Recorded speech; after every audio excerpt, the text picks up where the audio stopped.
네 주제께 영광을 돌리오리. 그 능력이 우리를 지켜주시니 주 하나님을 높이 찬양하네. 아멘. 보라, 형제가 연합하여 동거함이 머리에 있는 보배로운 기름이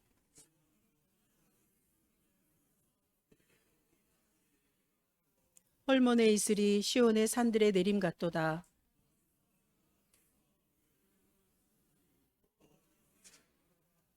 아멘.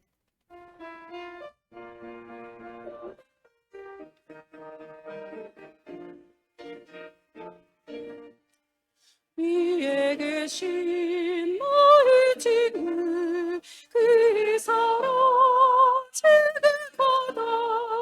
이는 예수 그리스도 나의 구주 나의 친구 사랑하는 나의 친구 네 가까이 계시도다. 그의 사랑 두다 변함없니 나의 친구. 나를 위해 죽으시고 나를 구원하셨으니 기쁨으로 경배하며 찬양하니 나의 친구 사랑하는 나의 친구 네 가까이 계시도다. 그의 사랑 두다 변함없니 나의 친구. 내 맘속에 늘 계시고 영원토록 함께하네. 같이 되어 하나들이 포도나무 나의 친구 사랑하는 나의 친구 네 가까이 계시도다. 그의 사랑 두다 변함없니 나의 친구. 그날이 와 황금길에 그의 영광 바라보며 그의 발로 나라를 때 만나보리. 나의 친구 사랑하는 나의 친구 네 가까이 계시도다. 그의 사랑 늘 얻도다 변함없는 나의 친구.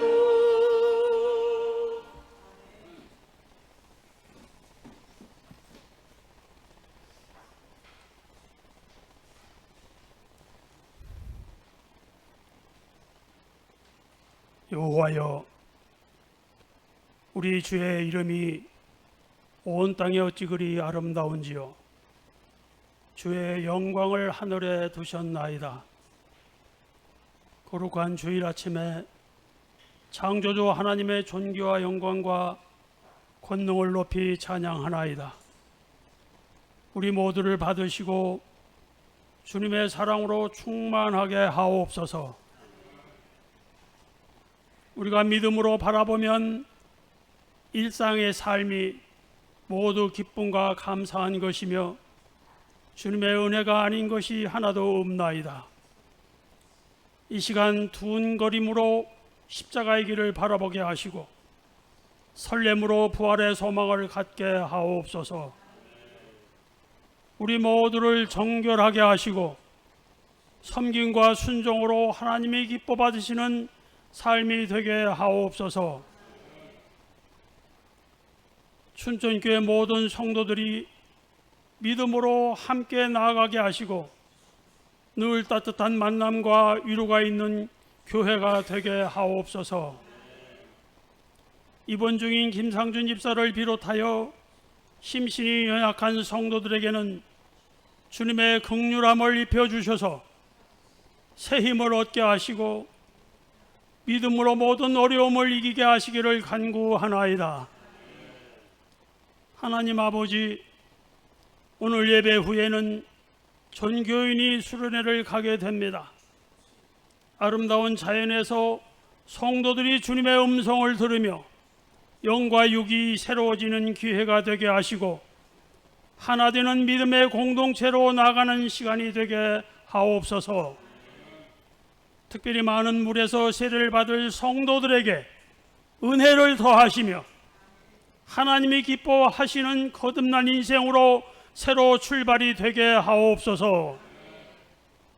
하나님 아버지, 분단의 아픔을 안고 살아가는 이 나라를 긍휼히 여기시고 그리스도로 말미암아 항구적인 평화의 땅이 되게 하옵소서. 남북의 끊임없는 긴장과 불신의 벽을 넘어서 오직 복음으로 하나가 될 수 있도록 도와주시기를 간구하나이다. 전능하신 하나님 아버지, 열악한 환경에서 복음을 전파하는 모든 선교지를 지켜주시고 특별히 네팔과 필리핀을 비롯한 여러 나라의 선교사님들을 이끌어 주셔서 복음의 열매를 계속적으로 맺어갈 수 있도록 도와주옵소서. 오늘 마음을 다하여 드리는 임마누엘 찬양을 기뻐 받으시며 오늘 예배를 위해서 헌신하는 성도들에게 은혜로 충만하게 하옵소서. 하용수 목사님을 강건하게 하시고 오늘 증거하시는 말씀 까닭으로 우리 영혼이 기뻐함을 입게 하옵소서. 우리 입술의 고백과 마음의 간절함이 주의 보좌에 연락되게 하시고 오직 주님의 영광이 이곳에 나타나게 하옵소서. 너희가 온 마음으로 나를 구하면 나를 찾을 것이요 나를 만나리라고 하셨사오니 한 주간 성도들이 주님을 찾으며 주님을 만나며 함께 살아가게 하옵소서. 우리 주 예수 그리스도의 이름으로 기도를 드립니다.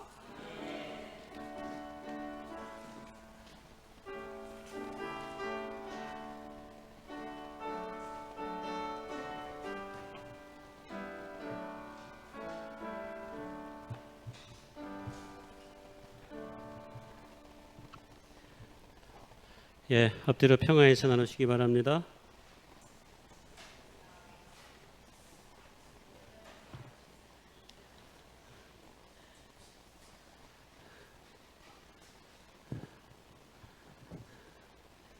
요새 감기가 유행인가 봐요. 그래서 이 수련회 가시려고 했다가 감기가 걸려가지고 심하게 걸려서 못 가신 분들이 몇 분 계시고 또 그러는데 어쨌든 여름에 건강에 유의하시고 또 앞서 우리 장로님 말씀하셨듯이 우리 김상규 집사님 그 몸이 좀 많이 안 좋아서 그동안 계속 투석을 하고 있는데 이게 심장이 호흡하기가 힘들어져서 그 심장 판막의 기능이 좀 못해서 그 수술을 하려고 해요. 아직 수술 날짜가 잡힌 건 아닙니다.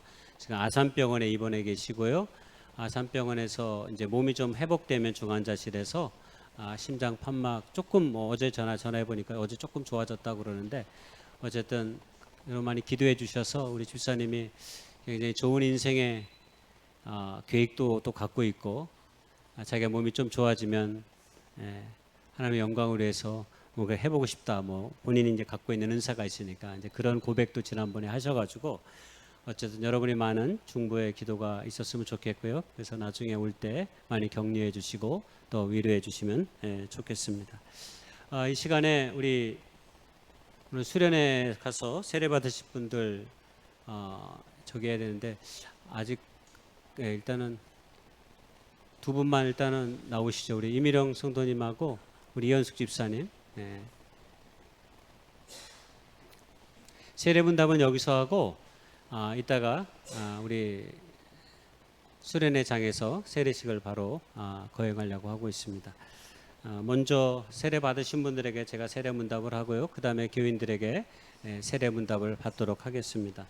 자, 우리 세례 받는 분들은 오른손을 들고 제가 묻는 말에 네라고 대답하시면 되겠습니다. 오셨어요? 잠깐만 좀만 기다려 주세요. 그러면 한 분 더 계신데 오늘 좀 늦으셨나 봐요. 우리가 여름 수련회를 통해서 항상 세례를 받곤 하는데요. 또 마음에 우리 거의 뭐 세례를 다 받았지만 혹시 마음에 하나님의 은혜에 감사해서 또 받기를 원하시면 원래 초대교회 때는 항상 예배가 있으면 끝난 후에 세례식이 이렇게 있긴 했습니다.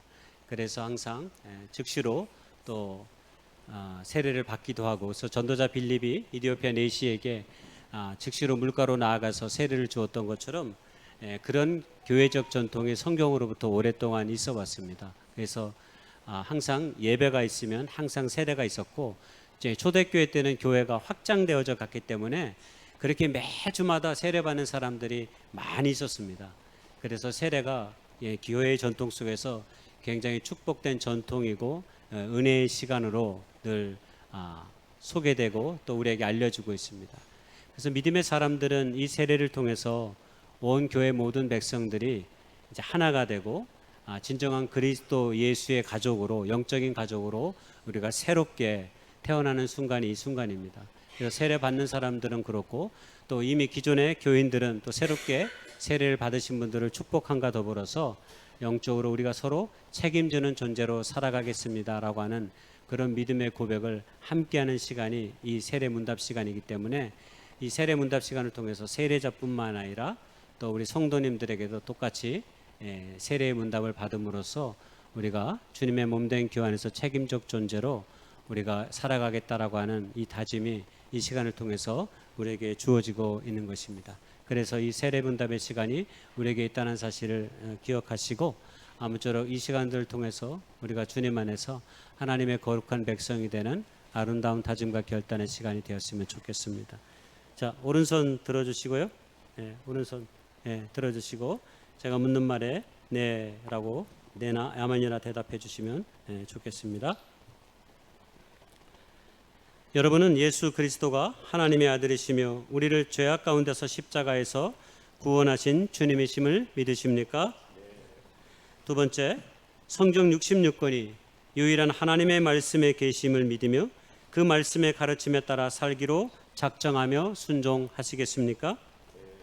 세 번째, 여러분은 성령의 능력과 은혜에 의지하여 그리스도를 따르는 자가 되어 복음을 전하고 삶으로 하나님의 나라를 위해 살아가기로 작정하십니까? 마지막입니다. 여러분은 교회의 치리에 복종하며 교회의 덕을 세우고 교인의 의무와 책임을 다할 것을 약속하십니까? 네, 아멘. 내려주십시오. 자, 돌아서시고요. 자, 이제 성도님들에게 묻습니다. 자, 성도님들도 오른손을 어깨 높이로 들어주시고 서약하면 네로 답해 주시면 되겠습니다. 한 가지만 묻겠습니다. 이제 그리스도 안에서 세례받기를 원하는 이분들을 믿음의 가족으로 받아들이고 이들이 어려움을 겪을 때 위로하고 돌보며 그들의 허물을 감싸주며 그리스도 예수 안에서 한 가족이 되어질 것을 약속하며 섬기기로 서약하십니까? 예, 우리 박수로 내리시고 하겠습니다. 들어가시면 되겠습니다. 잠깐만요. 들어가면 안 되고 까먹었습니다. 제가 기도하는 걸 까먹었습니다. 이게 제일 중요한데. 세례 받는 분들을 위해 축복의 기도를 제가 좀 드리겠습니다. 기도하겠습니다. 여기 하나님의 거룩한 백성이 되기 위해 서 있는 이미령, 이은숙, 이광영, 하나님의 거룩한 주의 형제와 자매를 축복하시고 인도해 주옵소서. 저들이 지나온 시간 동안 아름답게 삶을 일구어왔지만 이제 예수 그리스도의 이름으로 세례를 받고 하나님의 사람이 된 이후에는 더 큰 아름다움과 더 큰 소망과 더 큰 축복된 인생의 삶이 펼쳐질 수 있도록 주의 성령께서 도우시고 안위하여 주시옵소서. 저들의 삶의 일거수일투족을 주의 성령께서 안위하시고 붙잡아 주셔서 하나님의 그 거룩한 나라와 의를 위한 발돋움으로 거듭나며 하나님의 영광이 되는 거룩한 당신의 백성 될 수 있도록 축복하시고 인도해 주옵소서. 당신의 백성과 형제들이 주의 이름으로 세례를 받을 때 모든 주의 가족들은 함께 한마음이 되어서 주님의 몸된 교회를 아름답게 서로가 섬길 수 있는 다짐이 있게 하시고 이 모든 일들을 통해서 우리가 그리스도 예수 안에서 한 형제임을, 한 자매임을 기억하며 살아갈 수 있도록 우리 모두를 인도해 주시옵소서. 이제 새로운 삶을 시작하오니 주의 성령께서 붙잡아 주시옵시고 인도해 주시옵소서. 예수님의 이름으로 감사하며 축복하며 간절히 기도드려 싸움나이다. 아멘. 네, 돌아가시겠습니다.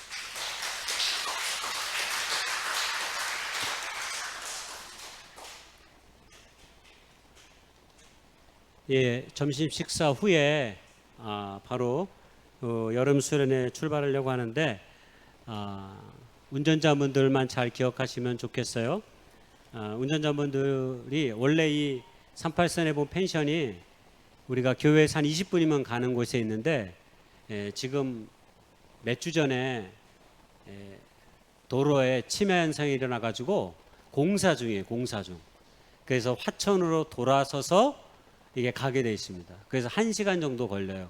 그래서 지난주에 제가 갔다 와 봤는데 얼마나 걸리는지, 그래서 돌아가서 가니까 웬만하면 그래서 같이 이렇게 모여서 가시면 좋을 것 같고, 물론 이제 주소를 찍으시면 되고, 주소를 잘 찍으셔서 혹시 잘 모르겠다 생각하시는 분들은 물어보시면, 춘천 시내를 잘 모르는 저한테 물어보지 마시고 잘 아실 것 같은 우리 장로님들이나 누구에게 물어보시면 이게 화천으로 이게 시내를 통과해 가지고 삥 돌아가는, 옛날에 우리 동굴의 마을 많이 갔잖아요.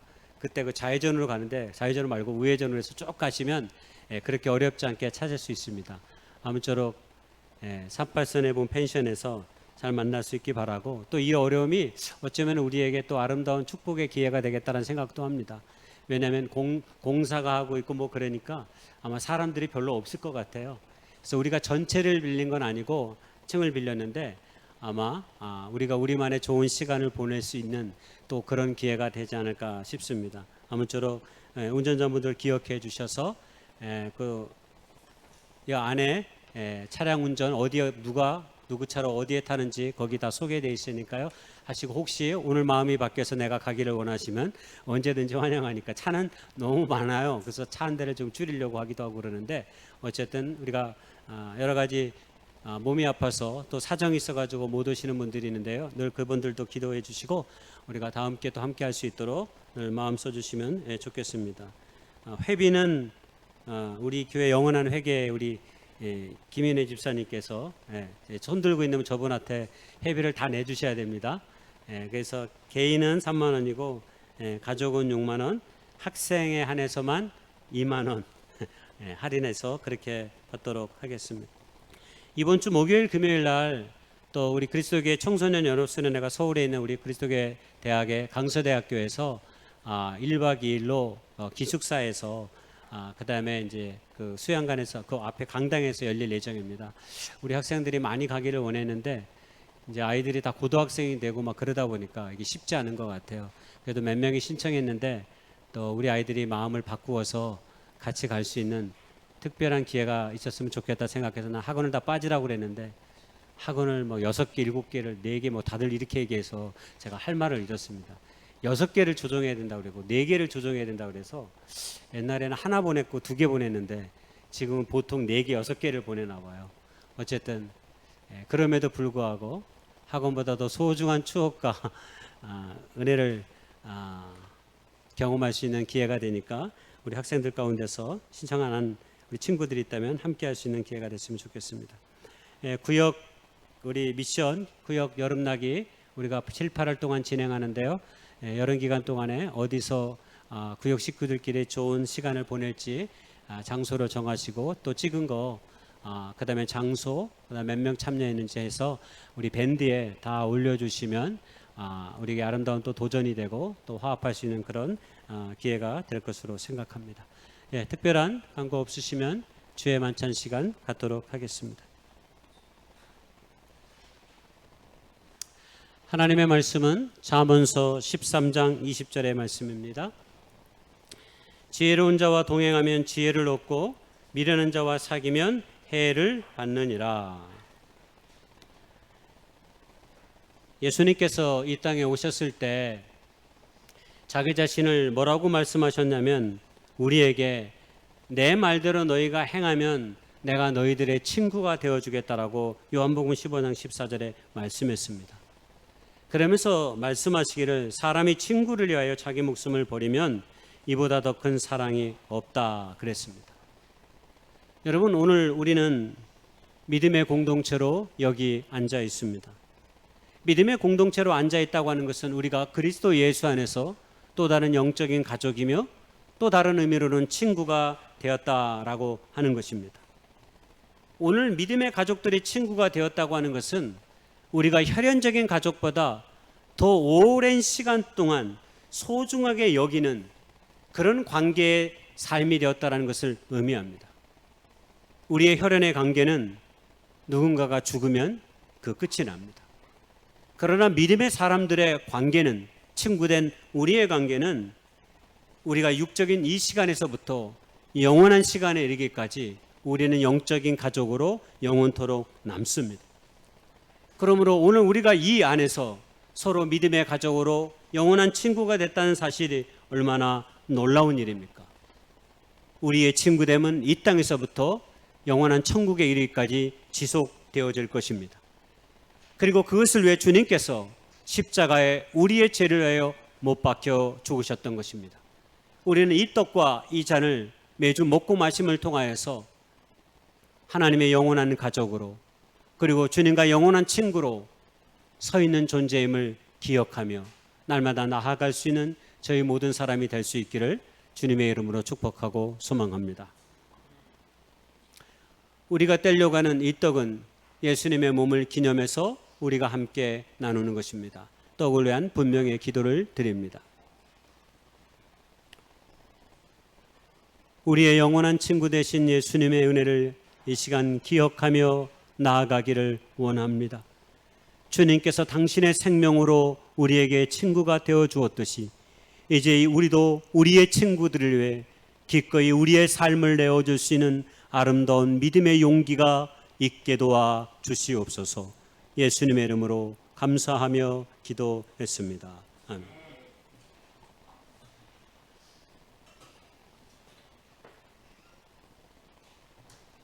주의 이름으로 세례 받으신 분들 일어나셔서 이 떡에 함께 참여하실 수 있기를 바랍니다. 아직 세례 받지 못하신 분들은 이런 기회를 통해서 주님의 십자가의 은혜를 고백하며 나아갈 수 있는 기회가 있기를 소망합니다. 우리 찬양 묵상하며 기도하겠습니다.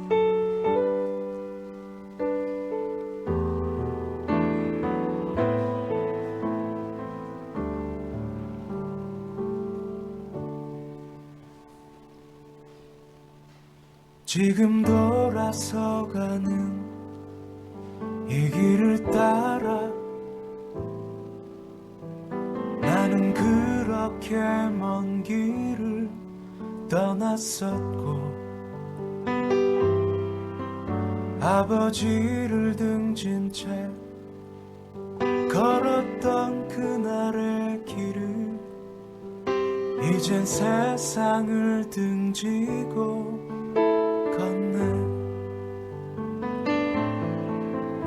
나로 충분할 거라 믿었던 시절에 나는 미끄러져가는 나를 구해낼 수 없었지.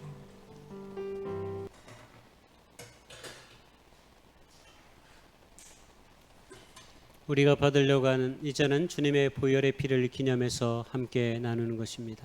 배잔을 위해 기도합니다. 거룩하신 주님 감사합니다. 피는 곧 생명이라고 말씀하셨기에 이 잔이 우리에게 다가오는 의미를 깨닫습니다. 생명 있는 존재로 생명 있는 삶을 더할 수 있도록 우리를 축복하여 주시옵소서. 이 자리 결코 우리에게 부끄러움이 되지 않게 하시며 하나님의 뜻을 이루어가는 저희들의 삶이 될 수 있도록 주님 도와 주시옵소서. 예수님의 이름으로 감사하며 기도했습니다. 아멘. 내가 떠나온 나의 집으로 돌아간다.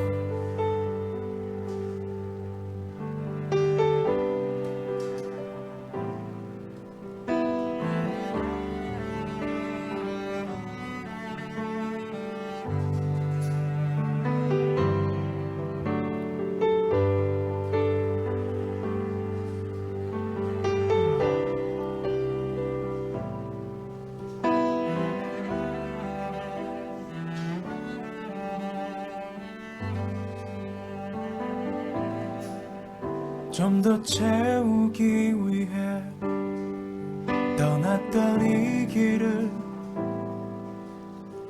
이젠 그저 살기 위해 돌아가네.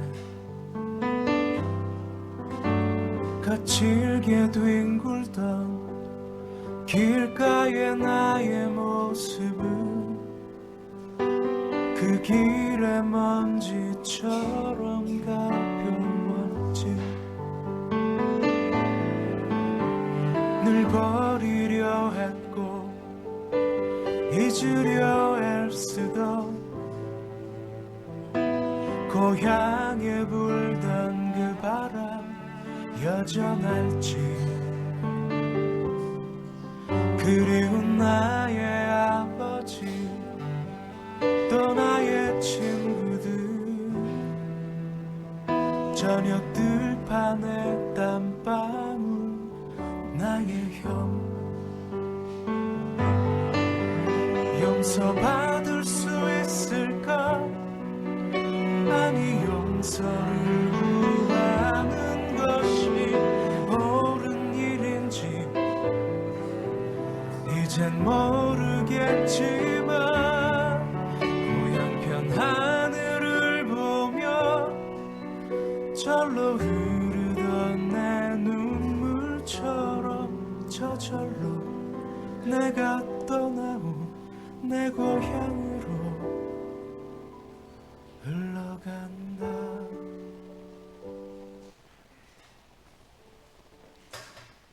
복원하겠습니다.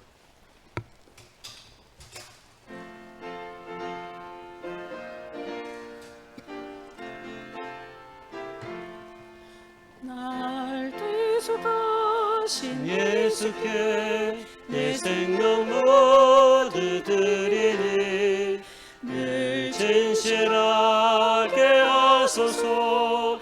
내 구주 예수여 나 구주 위에 살리라. 내 기쁨 한량없으니 내 갈 길 인도하소서. 내 구주 예수여 날 구원하신 예수를 일평생을 지하오니 날 영접하여 주소서. 내 구주 예수여 나 구주 위에 살리라. 내 기쁨 한량없으니 내 갈 길 인도하소서. 내 구주 예수여 주 십자가에 달리사 날 자유하게 했으니 내 몸과 마음을 주 위에 다스게 하소서. 나 구주 위에 살리라. 내 기쁨 한량없으니 내 갈 길을 인도하소서. 내 구주 예수여 아멘. 거룩하신 하나님, 감사합니다. 아름답고 축복된 주일의 거룩한 날들을 우리의 삶 가운데 허락하여 주셔서 주님 앞에 겸손히 예배하며 나아갈 수 있도록 인도해 주신 것을 진심으로 감사드립니다. 오늘도 우리에게 주님 앞에 나아갈 수 있는 깊은 은총을 삶 가운데 허락하시니 무엇보다 감사합니다. 날들을 계수할 수 있는 은혜를 우리의 삶 가운데 주셔서 매일 우리에게 다가오는 삶이 하나님이 주시는 거룩한 은총 속에 있음을 깨달을 수 있도록 도와주옵소서. 의를 위하여 평화를 심는 자가 되게 하시며 가난한 마음으로 살아가게 하사 모든 것을 감사함으로 받아 이웃과 더불어 살아갈 수 있도록 인도해 주옵소서. 손잡고 더불어 가는 일에 소망의 빛을 더하여 주옵소서. 언제나 이웃을 구제하는 일과 선교하는 일, 가까운 이들을 돌보는 일에 우리의 마음이 있게 도와 주옵소서. 주님의 몸된 교회를 교회답게 세워주셔서 하나님의 영광을 온 땅 가운데 드러낼 수 있도록 도와주셔서 고통과 슬픔과 애통하는 자들을 위로하게 하시며 하늘의 놀라운 은총을 우리의 모든 삶 가운데 부어주시옵시고 인도해 주시옵소서. 온 마음과 정성을 다해 주님 앞에 드려진 모든 손길들을 기억하여 주셔서 저들이 수고하는 직장과 사업과 가정과 그 모든 곳이 하나님의 은총과 영광 가운데 있어질 수 있도록 주여 안위해 주시옵시고 인도해 주옵소서. 혹여나 어려운 삶의 현실 가운데 있는 자들이 있다면 우리 주님 더욱더 위로하시고 긍휼히 여겨주셔서 만왕의 왕이시며 오늘도 우리의 삶을 먹이시고 입히시는 하나님을 온전히 경험할 수 있도록 주의 성령께서 붙잡아 주시옵시고 더 큰 은총의 손길로 허락하여 주시옵소서. 우리가 너무 많은 것을 가져 하나님 앞에 교만히 행할까 두려우며 우리가 너무 가난하여 많은 사람들 가운데 하나님의 영광을 가릴까 또한 두렵사오니 날마다 일용할 양식을 더하게 해주셔서 우리의 모든 삶의 손길이 오직 하나님 안에 있음을 깨닫게 해 주시옵소서. 이 시간도 주의 성령께서 날마다 우리의 삶 가운데 도하실 줄 믿사옵고 우리 구주 예수님의 이름 받들어 감사하며 축복하며 간절히 기도드려 싸움나이다. 아멘.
성경 말씀 룻기 2장 1절에서 13절 말씀입니다. 나오미의 남편 엘리멜렉의 친족으로 유력한 자가 있으니 그의 이름은 보아스더라. 모압 여인 룻이 나오미에게 이르되 원하건대 내가 밭으로 가서 내가 누구에게 은혜를 입으면 그를 따라서 이삭을 죽겠나이다 하니 나오미가 그에게 이르되 내 따라 갈지어다 하매 룻이 가서 베는 자를 따라 밭에서 이삭을 줍는데 우연히 엘리멜렉의 친족 보아스에게 속한 밭에 이르렀더라. 마침내 보아스가 베들레헴에서부터 와서 베는 자들에게 이르되 여호와께서 너희와 함께 하시기를 원하노라 하니 그들이 대답하되 여호와께서 당신에게 복 주시기를 원하나이다 하니라. 보아스가 베는 자들을 거느린 사원에게 이르되 이는 누구의 소녀냐 하니 베는 자를 거느린 사원이 대답하여 이르되 이는 나오미와 함께 모압 지방에서 돌아온 모압 소녀인데 그의 말이 나로 베는 자를 따라 단 사이에서 이삭을 죽게 하소서 하였고 아침부터 와서는 잠시 집에서 쉰 외에 지금까지 계속하는 중이니이다. 보아스가 룻에게 이르되 내 따라 들으라. 이삭을 주우러 다른 밭으로 가지 말며 여기서 떠나지 말고 나의 소녀들과 함께 있으라. 그들이 베는 밭을 보고 그들을 따르라. 내가 그 소년들에게 명령하여 너를 건드리지 말라 하였느니라.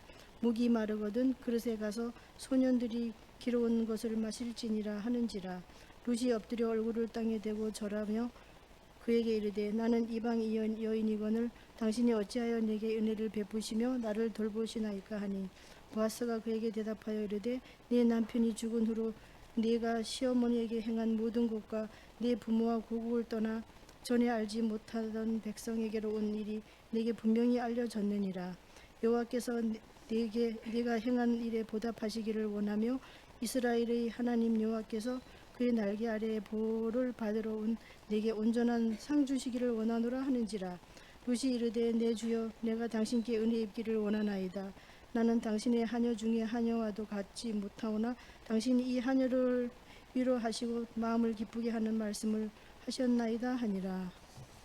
룻기 4장 13절에서 17절 말씀. 이에 보아스가 룻을 맞이하여 아내로 삼고 그에게 들어갔더니 여호와께서 그에게 임신하게 하심으로 그가 아들을 낳으니라. 여인들이 나오미에게 이르되 찬송할지로다. 여호와께서 오늘 네게 기어 물을 자가 없게 하지 아니하셨도다. 이 아이의 이름이 이스라엘 중에 유명하게 되기를 원하노라. 이는 내 생명의 회복자이며 내 노년의 복량자라. 곧 너를 사랑하며 7 아들보다 귀한 내 며느리가 낳은 자로다 하니라.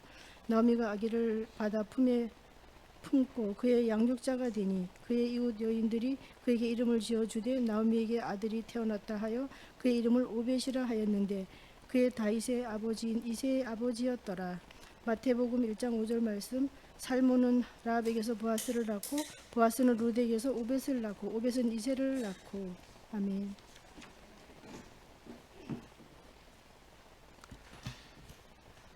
예, 오늘 예수님의 축복에 나타난 여인들 우리가 여름 남양 특집 시리즈로 보고 있는데요. 3번째 시간이고 오늘 특별히 룻에 관한 이야기를 좀 나눌까 합니다. 룻에 관한 이야기를 나눌 때 제가 주목했던 것은 동행이라고 하는 단어입니다. 동행이라는 주제어를 아마 룻처럼 잘 보여주는 이야기가 없겠다라는 생각을 제가 룻기를 읽어가면서 조금 했습니다.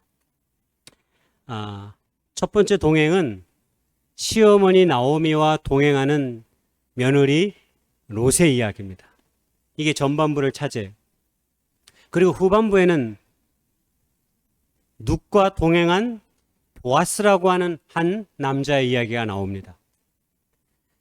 룻은 시어머니 나오미와 동행해서 삶의 중요한 순간에 과감한 결단을 하고 동행을 선택하였다면 뒤에 나온 보아스 또한 룻을 위하여 기꺼이 자신에게 지어진 삶의 무게를 견디어내고 그 동행의 길을 선택합니다. 저는 오늘 특별히 동행이란 언제나 동행의 삶을 선택하는 이들은 반드시 또 다른 동행의 은혜를 낳는다. 그 이야기를 좀 말씀드리고 싶습니다. 영상 쇼츠 영상인데 하나 잠깐 보겠습니다.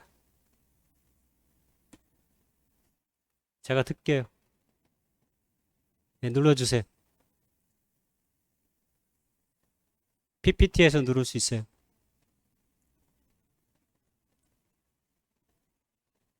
뇌소증을 가진 소녀는 학교에서 첫 운동회를 참가하게 되었습니다. 다들 멀찍이 뛰어나갈 때 친구들의 뒷모습을 바라보며 뛸 수밖에 없었는데요. 소년의 친구는 뒤늦게 출발하여 천천히 발걸음을 맞춰줍니다.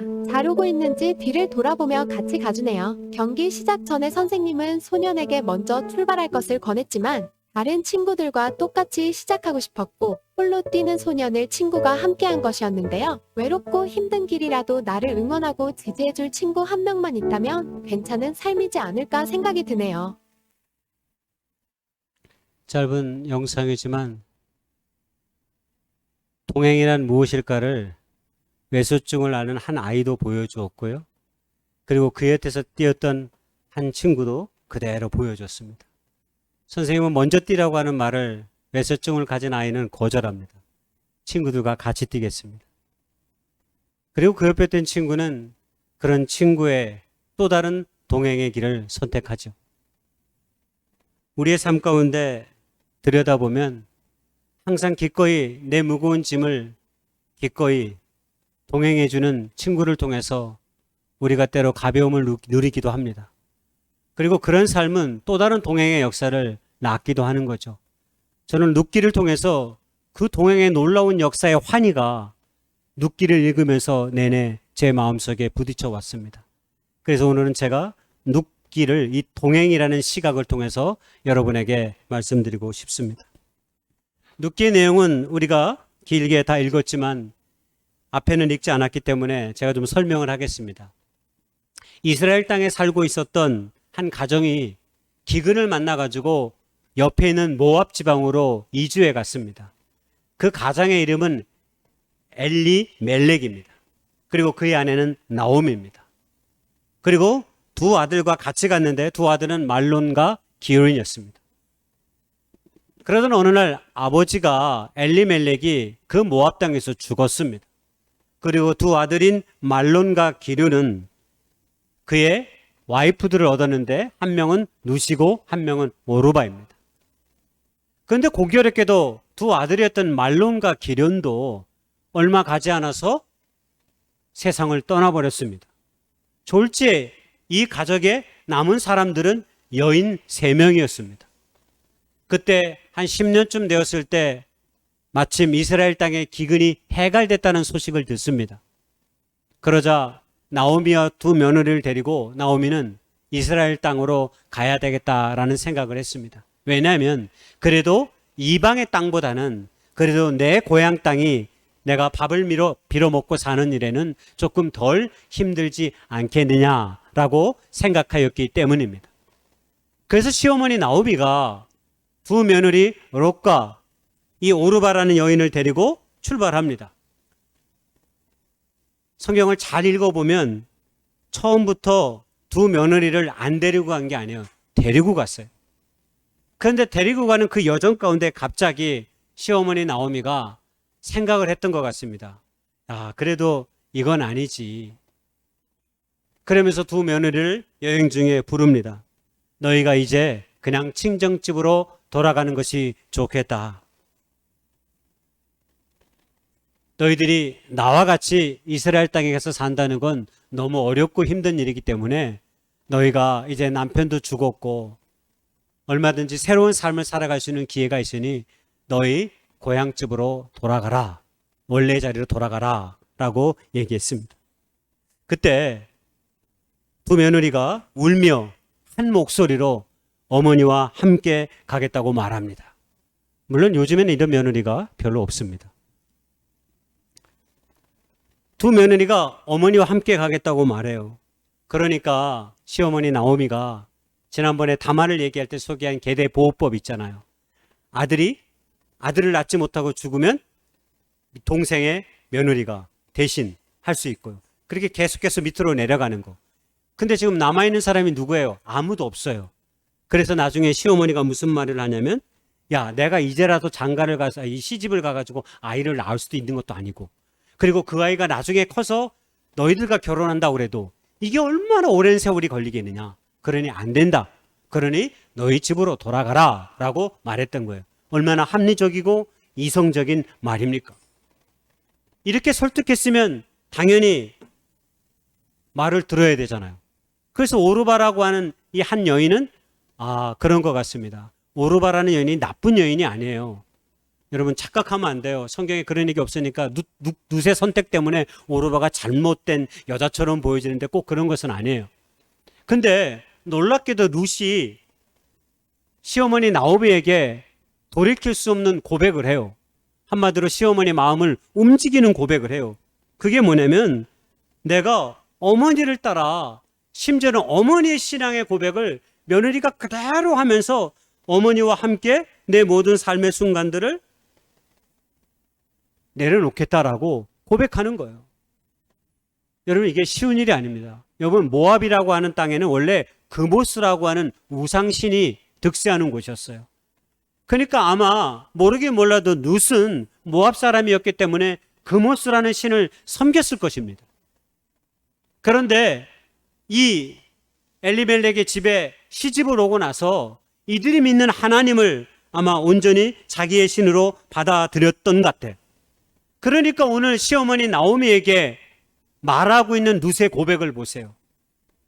믿음의 사람들이 하는 고백과 전혀 다를 바가 없습니다. 내가 당신과 함께 내 모든 운명의 삶을 함께 하겠다라고 하는 이런 고백이잖아요. 요새 이런 며느리가 어디 있어요? 네. 같이 안 살면 행복이고, 그 다음 얘기는 안 하겠습니다. 조금 떨어져 살면 더 좋고, 네. 뭐 그런 걸 수 있죠. 근데 룻은 놀랄만한 고백을 지금 하고 있는 거예요.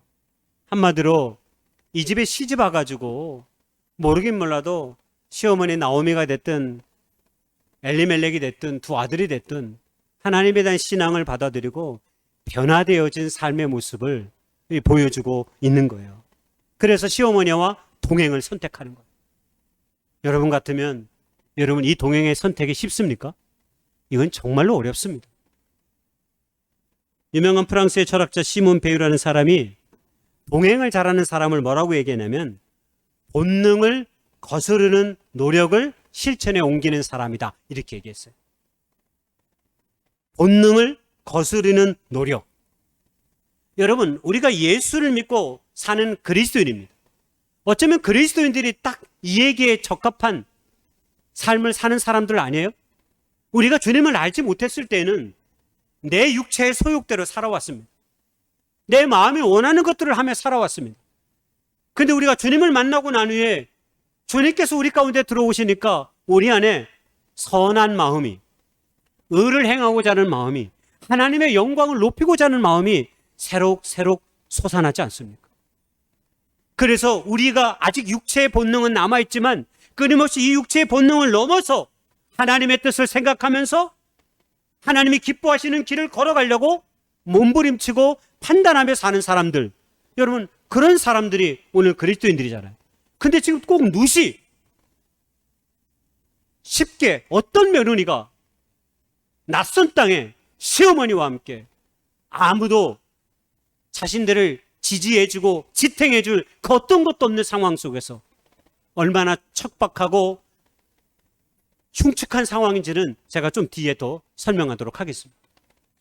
그런데 기꺼이 이런 선택을 룻이 하는 것이죠.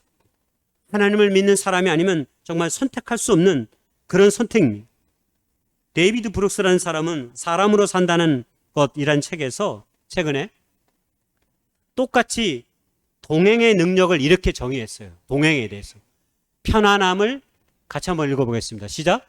편안함을 추구하는 자기 본능을 거스르며 다른 사람의 시간표를 의식하는 능력.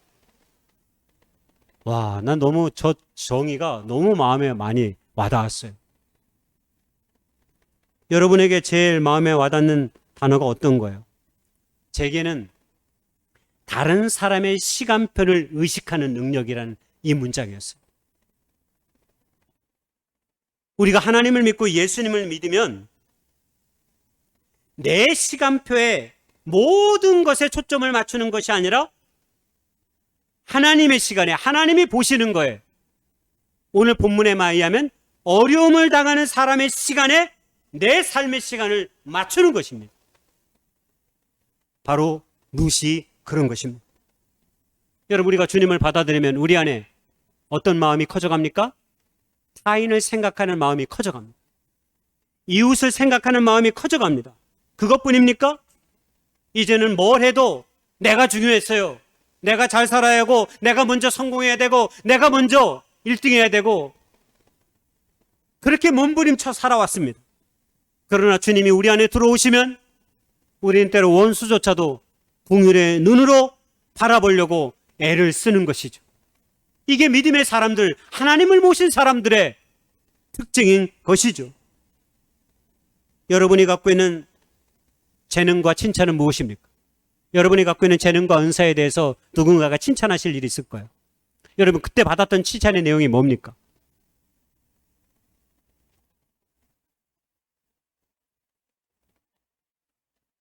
제가 옛날에 그런 칭찬을 하나 받은 적이 있어요.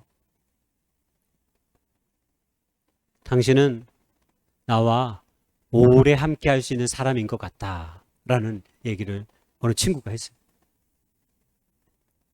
세상에서 가장 많은 성실하다 이런 여러 가지 얘기도 막 들어봤지만 세상에 그것만큼 더 놀라운 칭찬의 언어를 제가 들어본 적이 없어요. 어쩌면 친구라는 건 뭐예요? 그 단어가 오랫동안 두고 사귄 벗이에요. 좋은 친구란 오랫동안 두고 보면서 서로 감정도 교환하고 또 서로의 삶을 축하해주고 서로의 삶이 어려움에 빠지면 서로 위로하고 서로의 눈물을 닦아주고 이러하면서 긴 시간 동안 우리가 함께 걸어가는 것이죠. 우리 옆에 있는 분들이 보세요. 오래 함께 할 수 있어서 좋은 사람인지 우리가 그런 칭찬을 한번 해줬으면 좋겠어요. 당신은 오래 함께 할 수 있는 사람입니다 라고. 예? 한번 얘기해 보세요. 당신은 오래 함께 할 수 있는 사람입니다. 예.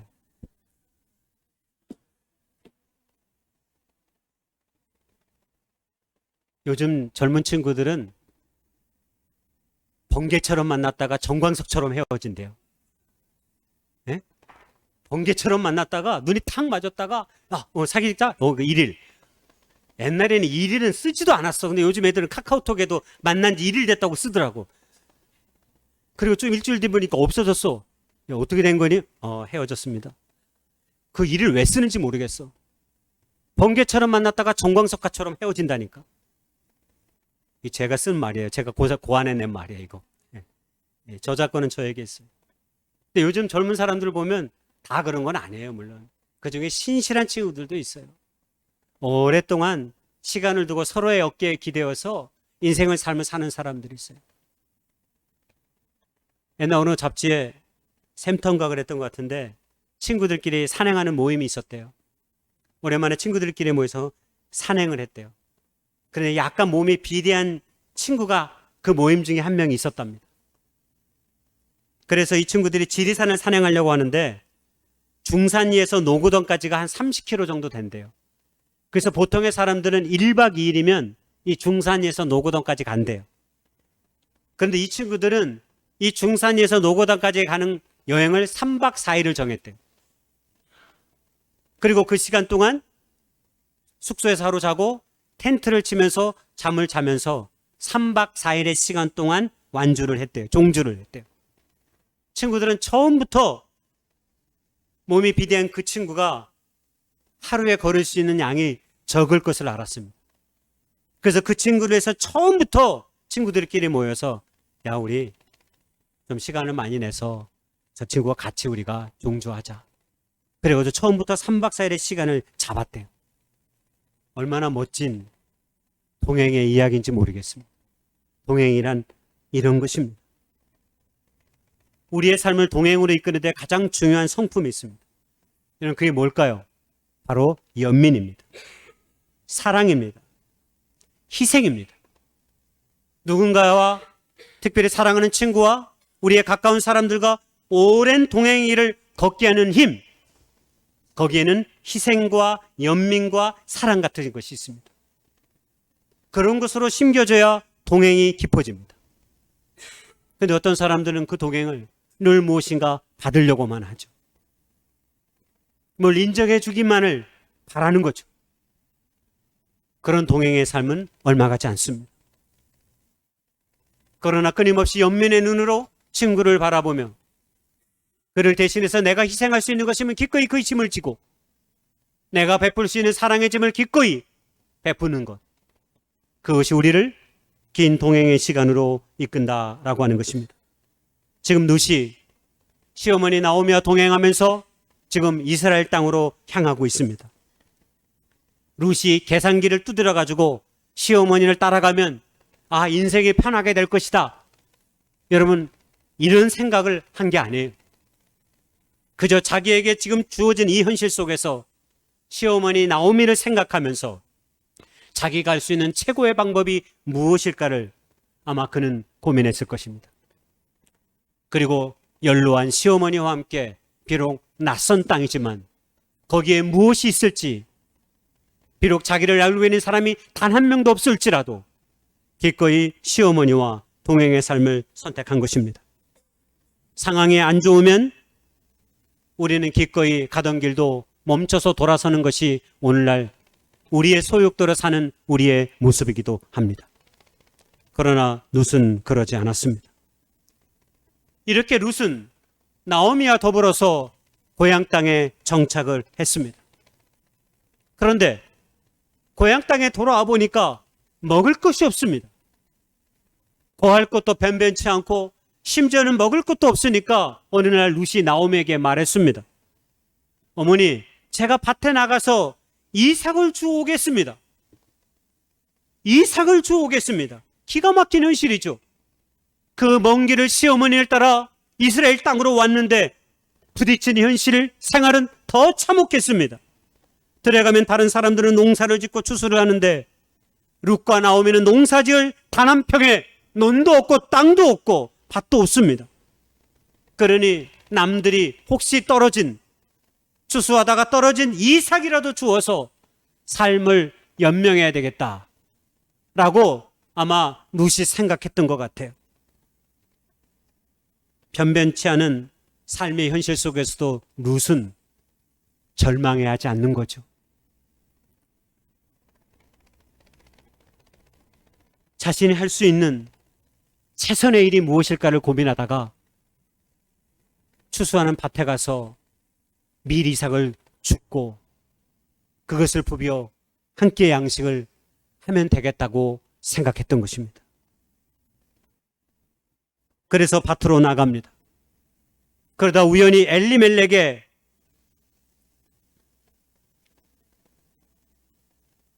친족이었던 보아스의 밭에 이르게 됩니다. 보아스가 그날따라 밭에 왔다가 룻을 목격합니다.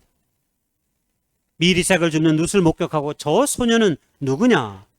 그랬더니 사환의 말을 합니다. 그게 2장 7절의 말씀입니다. 얼마나 감동적인 말인지도 모릅니다. 한번 같이 읽어보겠습니다. 시작. 그의 말이 나로 되는 자를 따라 단 사이에서 이삭을 죽게 하소서 하였고 아침부터 와서는 잠시 집에서 쉰 후에 지금까지 계속하는 중이니이다. 무슨 얘기예요? 쉴 틈 없이 이삭을 주었다는 것입니다. 자기 혼자 먹을 것이라면 저렇게 하지 않아도 되죠. 근데 자기는 섬겨야 되는 시어머니 나오미가 있습니다. 그러니까 하루 종일 잠시 밥 먹는 것 빼고는 쉬지도 않고 밀이삭을 주우러 온 것입니다. 이 사원의 말 한마디가 룻의 삶에 폭풍우가 아닌 엄청난 햇살을 몰고 오는 기회가 됩니다. 그것이 무엇입니까? 보아스의 은혜를 덧입게 된 것입니다. 사원의 이 말에 보아스가 감동을 합니다. 그리고 이미 풍문으로 룻에 관한 이야기를 얼핏 들었습니다. 그렇기 때문에 사원의 이 말에 더 큰 감동을 느꼈던 거예요. 11절에 보면 보아스가 룻에게 말합니다. 네 남편이 죽은 후로 내가 시어머니에게 행한 모든 것과 내 부모와 고국을 떠나 전에 알지 못하던 백성에게로 온 일이 내게 분명히 알려졌느니라. 그렇습니다. 뭐라고 돼 있어요? 시어머니에게 행한 모든 것. 미리삭을 시어머니를 먹이기 위해서 주었던 것뿐만 아니라 아마 최선을 다해서 룻은 시어머니 나오미를 봉양했던 것 같아요. 그러니까 이런 소문이 마을에 다 나게 된 거예요. 그래서 보아스가 그걸 귀로도 들은 적이 있어요. 눈으로 본 것은 지금이지만 이미 귀로 룻이 모압 여자 한 명이 이사를 왔는데 시어머니와 같이 왔는데 야 그가 하는 일을 보니까 야 대단하더라. 어떻게 그렇게 이방 여자가 어떻게 시어머니를 그렇게 잘 섬기는지 참 놀라워. 이런 이야기가 아마 마을 사람들에게 회자됐겠죠. 룻이 보여줬던 일들은 또 다른 은혜를 낳는 통로가 되는 것입니다.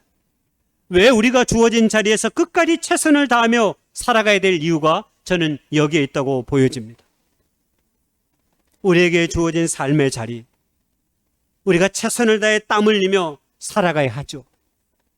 조금 어렵고 힘들다 하면 다른 생각, 딴 마음 붓는 것이 아니라 우리는 우리에게 주어진 이 자리가 하나님의 거룩한 은총 가운데 우리의 삶 가운데 허락된 것임을 믿고 고백하며 나아가야 하는 것이죠.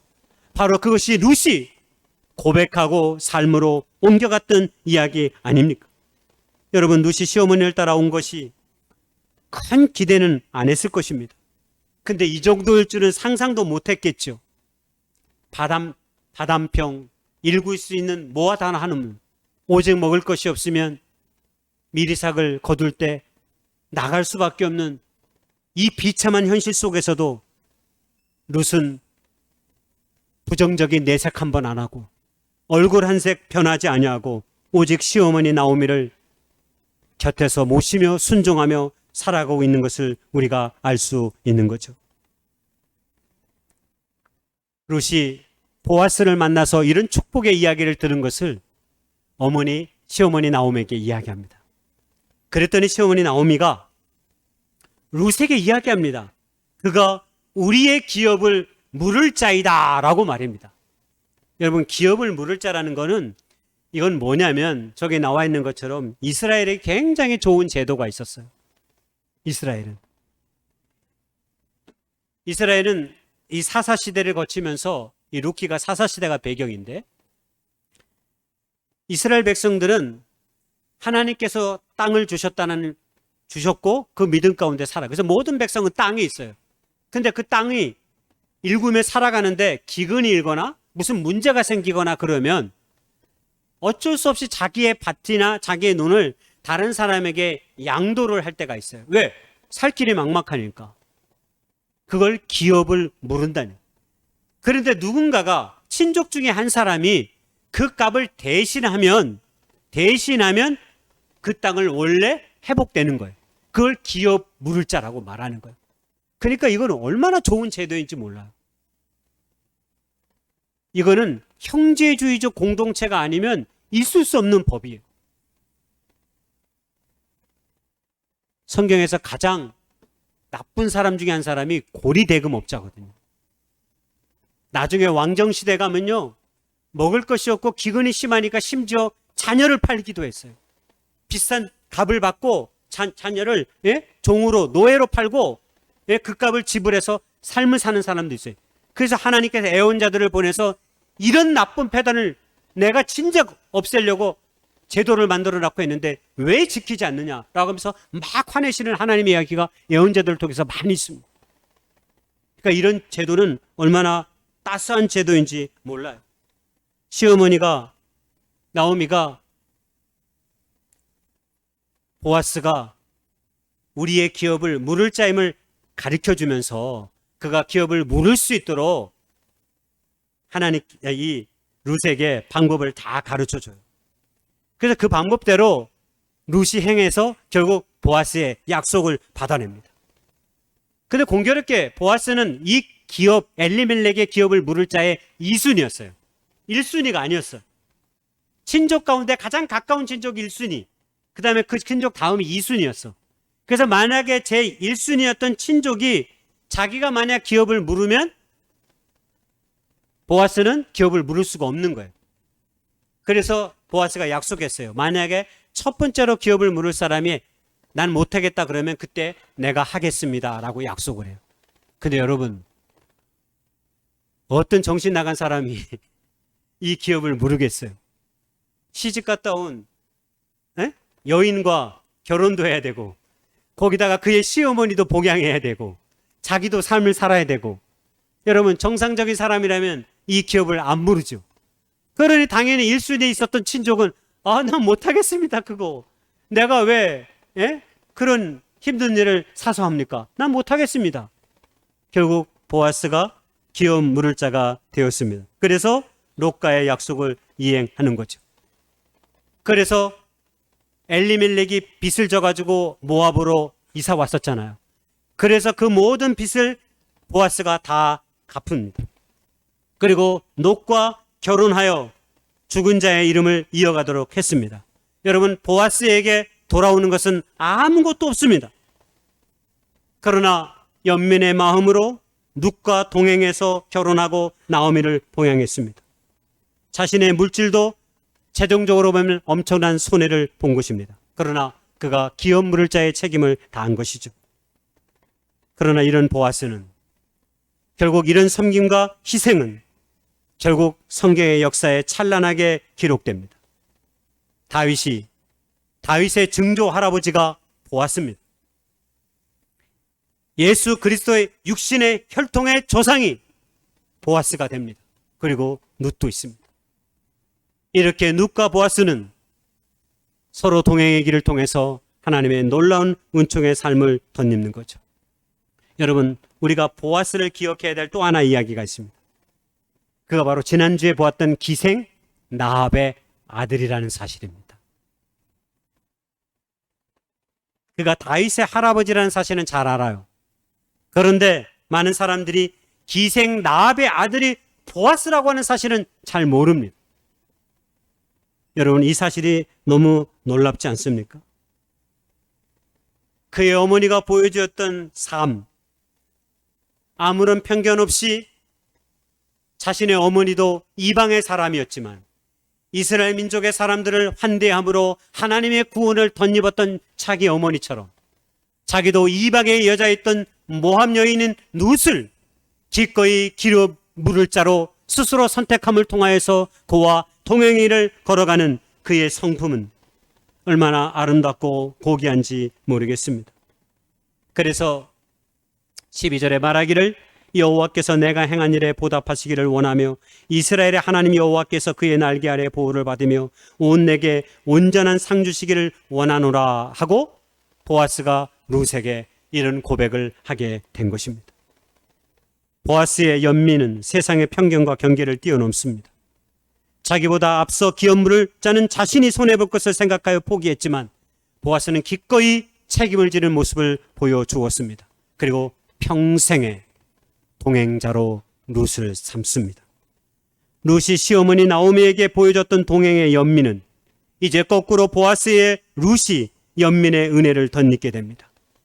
연민은 반드시 또 다른 연민의 역사를 낳고 동행의 연민은 또 다른 동행의 연민의 역사를 낳는 것을 룻과 보아스와 시어머니 나오미의 관계 속에서 그대로 보여줍니다.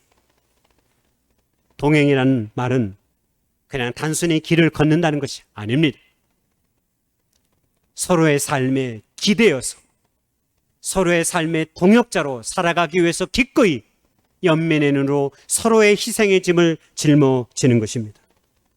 평생 동안 동행했던 한 할아버지와 할머니가 텔레비전에 나와서 단어 맞히기 한 프로그램이 있었습니다.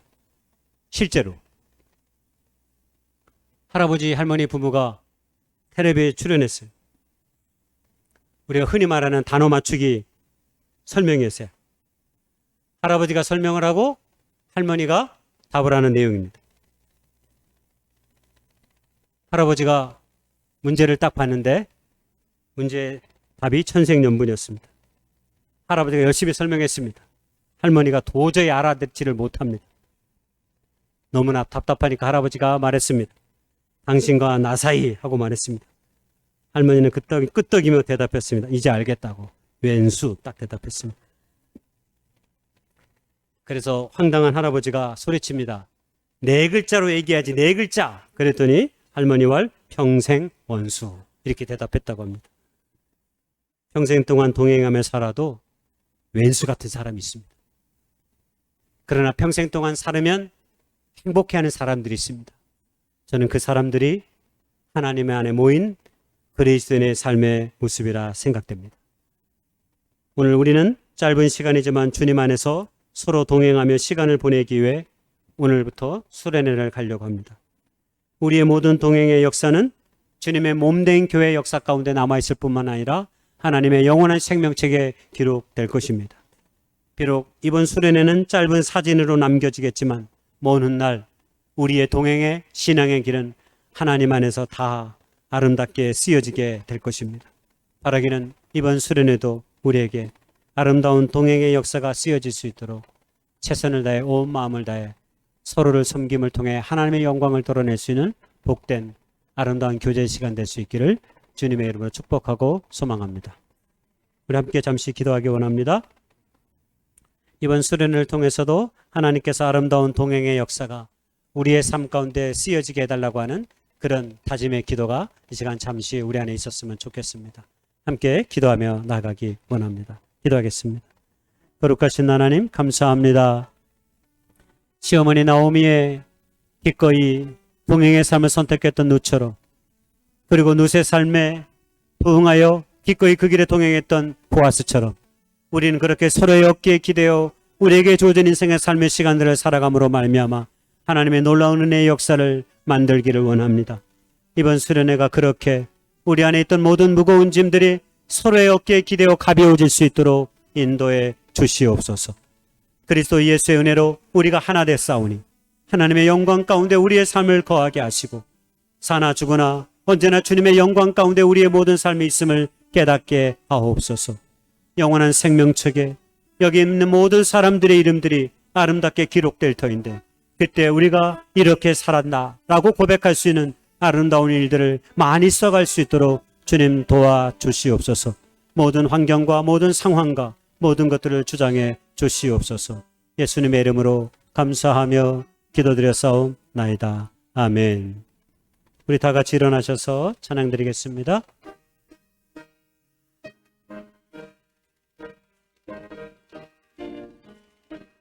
주와 같이 길 가는 것 즐거운 일 아닌가.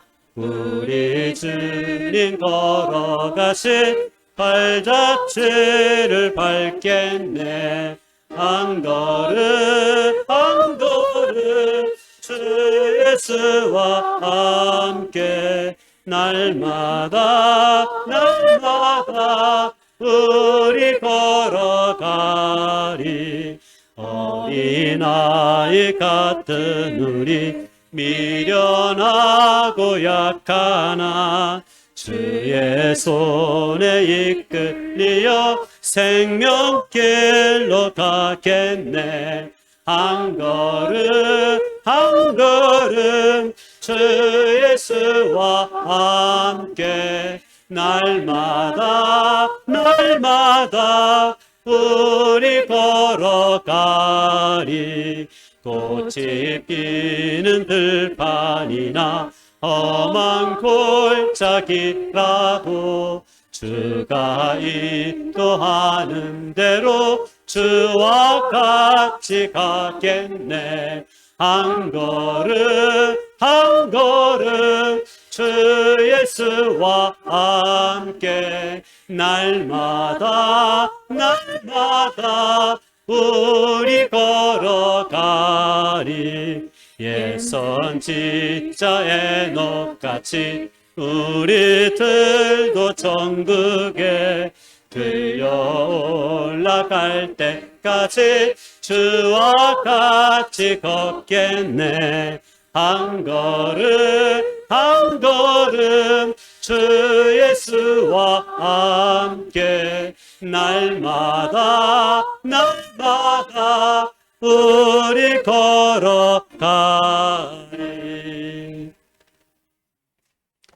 이제는 2000년 전에 이 땅에 오셔서 허물 많고 죄 많은 저희들을 구속하시기에 십자가에 못 박혀 죽으신 우리 구주 예수님의 은혜와 우리 아버지 하나님의 극진하신 사랑과 성령님의 감화감동 내주 충만 교통하심의 역사가 오늘 기꺼이 동행의 길을 선택하며 나아갔던 룻과 보아스처럼 그렇게 살기를 소망하는 춘천교회 모든 식구들과 이 예배 참여한 모든 사람들 위해 지금부터 영원까지 함께 하시기를 우리 구주 예수님의 이름으로 간절히 축원하옵나이다. 아멘.